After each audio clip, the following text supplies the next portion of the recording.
ఎవరు మంచి పని చేశారని అనిపిస్తోంది, లేదా ఇప్పుడు ఎన్నికల్లో ఎవరు కొంచెం ముందున్నారు, ఎవరు వస్తారో తెలియదు.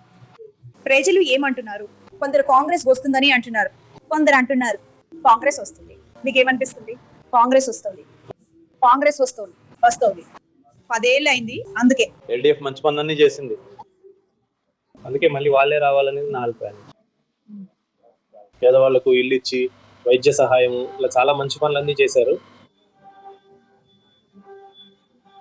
ఈ కాంగ్రెస్ 10 ఏళ్ళు అవకాశం ఇచ్చారు కదా, 10 ఏళ్ళు ఇచ్చారు, ఇక వాళ్ళే వస్తారు.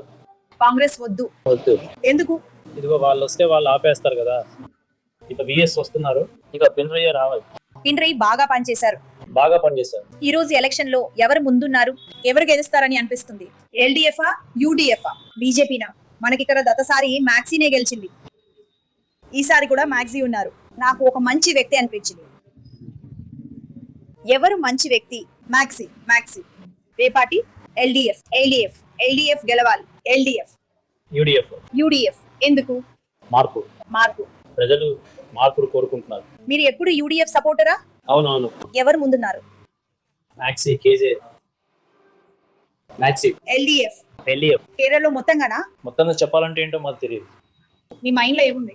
అందరూ నన్ను అడుగుతున్నారు. అయినా వామపక్షం రావాలన్నదే మా కోరిక. మీరు పార్టీలో ఉన్నారా? ఏంటి? మీరు ఎల్డీఎఫ్ పార్టీలో ఉన్నారా?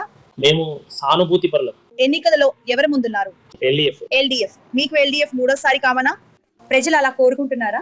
అవునవునవును. ఎందుకు? ఎందుకంటే ఎల్డీఎఫ్ రాష్ట్రంలో చాలా అభివృద్ధి చేసింది. రోడ్లు, వంతెనలు అన్ని. మరియు ప్రజలు మళ్ళీ మూడోసారి ఎల్డీఎఫ్ నాయకత్వం కావాలనుకుంటున్నారు. యూడీఎఫ్ వద్దు. యూడీఎఫ్ కి అవకాశం ఇవ్వటం లేదు కాంగ్రెస్. అవకాశం లేదు. అవకాశం లేదు. కొచ్చిలో ఇక్కడ ఒక కేఎస్ఆర్టీసీ బస్సులో ఉన్నాము, మరియు ఈ ప్రత్యేక ఎన్నికలో ఎవరు ముందున్నారని మరియు ఎందుకని వారు అనుకుంటున్నారో ప్రజల అభిప్రాయాన్ని రాబట్టడానికి మేము ప్రయత్నిస్తున్నాము. మరియు ఇక్కడ ఇది చాలా ఆసక్తికరమైన పోటీ కాబోతోంది, ఎందుకంటే బీజేపీ పోటీలో ఉన్నప్పటికీ ఇది ప్రధానంగా ఎప్పటిలాగే యూడీఎఫ్ మరియు ఎల్డీఎఫ్ల మధ్య ద్విధ్రువ పోటీగా ఉంటుందని మేము ఆశిస్తున్నాము. ఎల్డీఎఫ్ వాస్తవానికి 2021లో 50 సంవత్సరాల రికార్డును బద్దలు కొట్టగలిగింది మరియు పినరయ్ విజయన్ కు రెండవసారి అధికారాన్ని ఖాయం చేసింది. కానీ కాంగ్రెస్ కు ఇది వారు ఓడిపోకూడని ఎన్నిక. వారు 10 సంవత్సరాలుగా అధికారానికి దూరంగా ఉన్నారు మరియు కేరళలో తమ క్యాడర్ను నైతికంగా దెబ్బతినకుండా ఉంచడానికి వారు ఈ ఎన్నికల్లో గెలవాల్సిన అవసరం ఉంది. కొచ్చిలో కెమెరా పర్సన్ పాల్ రాజ్ తో డీకోడర్ కోసం కుమార్ సుధీర్.